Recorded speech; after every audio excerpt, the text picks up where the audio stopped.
So I've got Ella on the other side of the camera, and she just told me, she said, no ums in this video. Do I have your attention? So now, if anything else, see if you can catch or count the ums. But that's not what we're talking about. What we're talking about is this thing called AIDA. And it's a term that I learned like in the early 80s, probably in 1983, 1984-ish. And it has stuck with me all these years. And that's, for what it's worth, that's a lot of years. So let me tell you what AIDA really means. The A stands for attention. And what that means is the first thing you have to do in any marketing message, whether it's social media or email or direct mail or signs, whatever it might be, is you have to get their attention. If you don't stop the scroll, so to speak, it doesn't matter what your message is because nobody's going to see it. So think of ways to, when you start your intro or whatever it might be, think of ways to get people's attention. Number two is once you have their attention, now we have to keep it and get their interest. Meaning this is where you start talking about the features and benefits of your product, or maybe you start telling a story.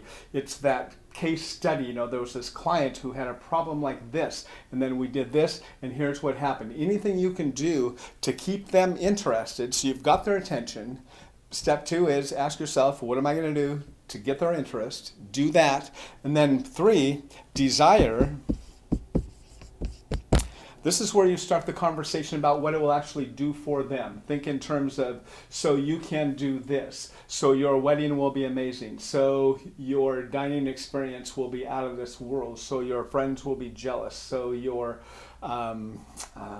neighbors will wonder how on earth were you able to do that, whatever it might be. But some sort of a way to create desire for your products or service. And remember, you're not going to get desire from everyone because everyone isn't your customer or client. So make sure when you're in the desire piece, you're talking to your ideal client who is looking for a solution, who is looking for some sort of an outcome, and then describe what it is you offer.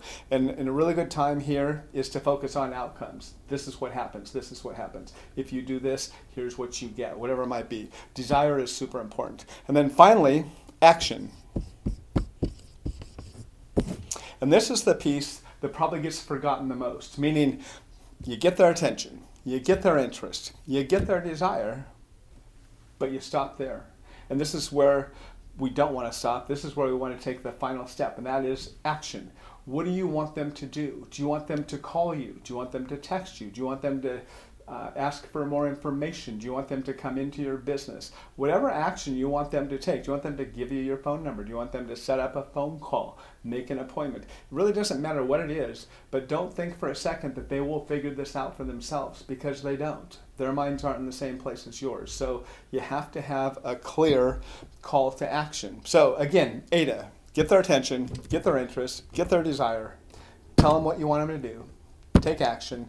If you take this little simple formula, again from like 1984 for me, and you just apply it, or at least ask yourself when you're marketing, when you're creating marketing pieces, or you're in a sales situation, if you ask yourself, am I covering all four of these bases? It might give you a clearer message. It might make you more easily to understand by your potential customer or client. So anyway, AIDA, 1984. I hope I didn't give very many M's.